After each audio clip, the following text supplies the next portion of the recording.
11 most inspiring quotes about women, money and success. Could Oprah Winfrey run for president? Oprah Winfrey has hinted she could run against Donald Trump in the next U.S. presidential election. Her remarks came in an interview with Bloomberg's David Rubenstein, who asked whether, given Oprah's profile and popularity, she had considered running for office. "I actually never thought that was, I never considered the question, even a possibility," she said. However, her views seem to have changed somewhat following Trump's victory in the 2016 election. "I had thought, oh, gee, I don't have experience. I don't know enough. I don't. And now I'm thinking, oh. Ms. Winfrey's apparent change of heart is a very recent development. In January she told late show presenter Stephen Colbert she would never run for president, adding, "No, it's not like that." Ms. Winfrey was a vocal supporter of Hillary Clinton during last year's election. During an interview with broadcaster TV Jakes on Winfrey's own network, she said, "There really is no choice, people. All the people sitting around talking about they can't decide, this is what I really want to say. I hear this all the time. You get in conversations, where people say, I just don't know if I like her. She's not coming over to your house.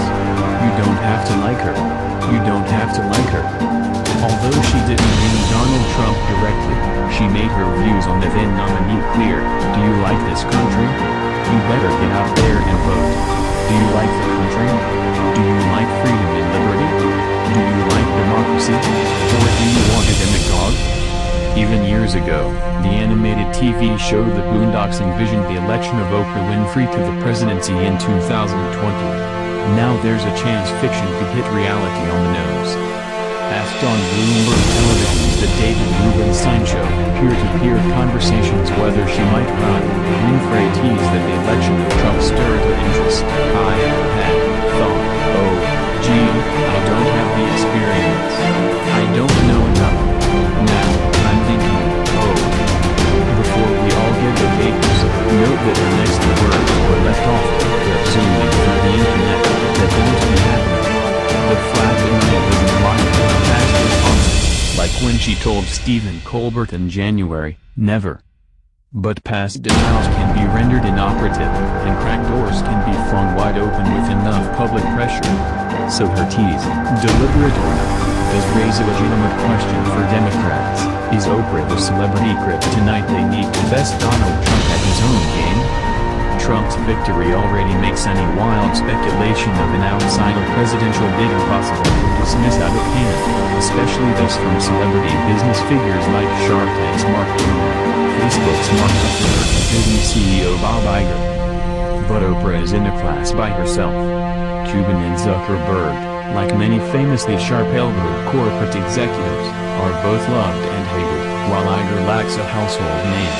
But Winfrey, the rags-to-riches media mogul, is one of the most famous, successful and influential people in the world. It has reached those heights while attracting relatively few harsh critics along the way. Even after she did her toe into politics by endorsing Barack Obama in 2008, she retained high favorability among people of all parties and strides, even though her dealings with Republicans did. She outshines Trump's private sector career on several fronts. Trump leveraged his daddy's inheritance to become a billionaire, despite a sloppy management style and several high-profile business disasters along the way. Winfrey, meanwhile, survived poverty, childhood sexual abuse and workplace sexual harassment to become the world's first black female billionaire. The Oprah Winfrey Foundation runs circles around the Trump Foundation, and has given her some actual experience in education and housing policy.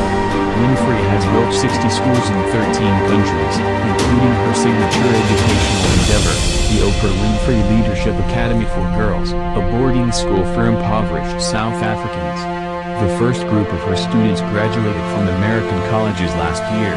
After Hurricane Katrina, she invested $10 million of her own money and partnered with Habitat for Humanity to build a planned community in Houston, Angel Lane, housing 65 families displaced by the storm. And she has donated to more than 80 charitable organizations in her adopted hometown of Chicago, whereas evidence of Trump's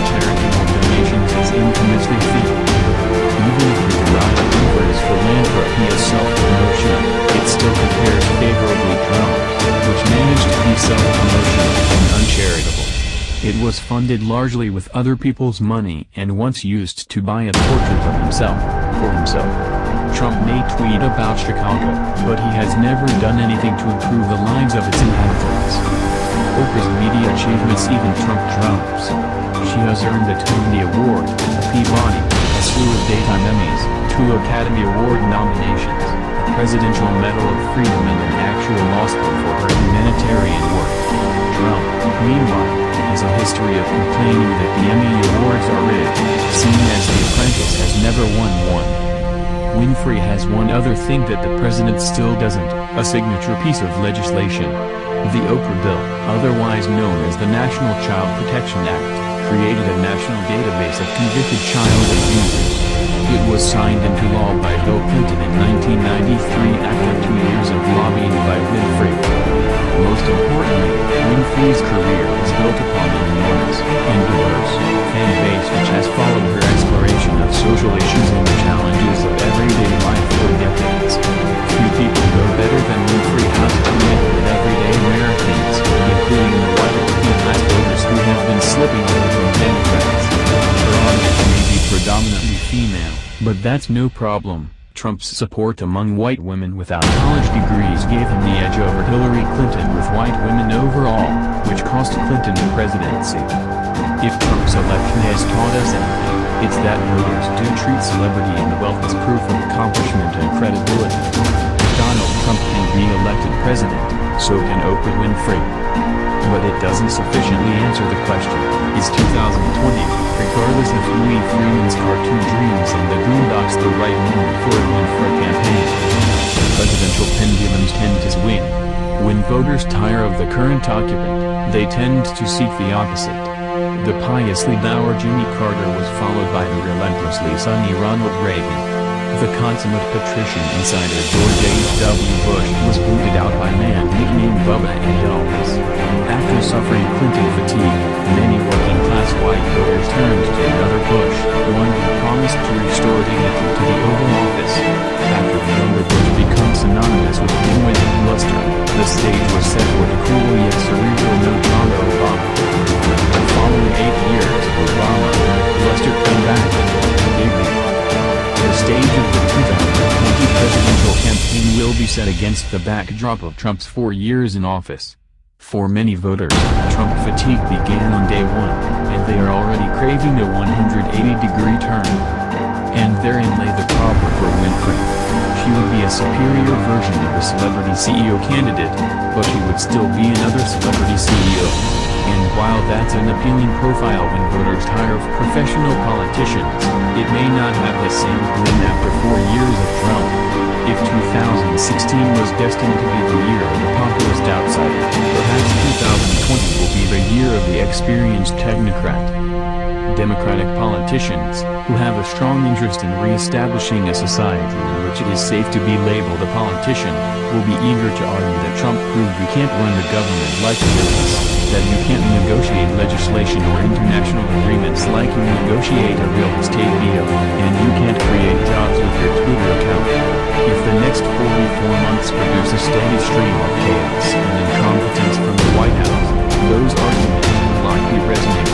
The voters of 2020 may resemble the voters of 1920, who embraced wholehearted back to normalcy later. That would not create a political climate in which Oprah will easily find her footing. Democrats are understandably eager to recruit a charismatic figure.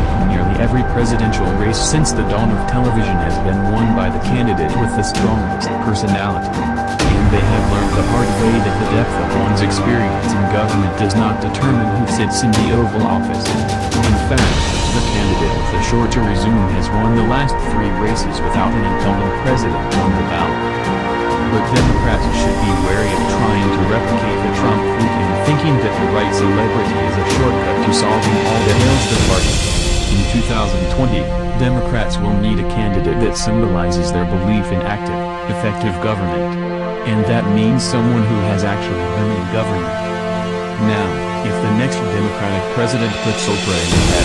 We can talk 2028. Washington, billionaire media mogul Oprah Winfrey did not say she was running for president, but she didn't rule it out either, raising the unlikely prospect of a Titanic celebrity-on-celebrity duel with incumbent Donald Trump in 2020. In an interview with Bloomberg TV that aired on Wednesday, Host David Rubenstein asked whether she had ever thought about her own White House campaign. Ms. Winfrey replied, "I never considered the question even a possibility," before adding, "I just thought, oh. Reminded by her host that Mr. Trump's victory proved that one did not need government experience to be elected president, Ms. Winfrey flirted with the prospect. "That's what I thought," the former talk show icon said, in the interview taped in December. About 1 month after Mr. Trump's election win, "I thought, oh, I don't have the experience, I don't know enough. And now I'm thinking, oh," admitted the African-American icon. The extraordinarily influential Ms. Winfrey was a strong supporter of Democratic nominee and former U.S. Secretary of State Hillary Clinton's 2016 presidential election. 8 years earlier, her endorsement and campaign of Barack Obama proved to be a critical factor in his primary victory over then-rival Hillary Clinton. A former talk show host, Oprah Winfrey is no stranger to discussing presidential politics. In 1988, on the set of her talk show, she asked Donald Trump, then 42, if he would ever run for president. "Probably not," the real estate mogul replied, before adding that if he did run, "I would have a hell of a chance of winning."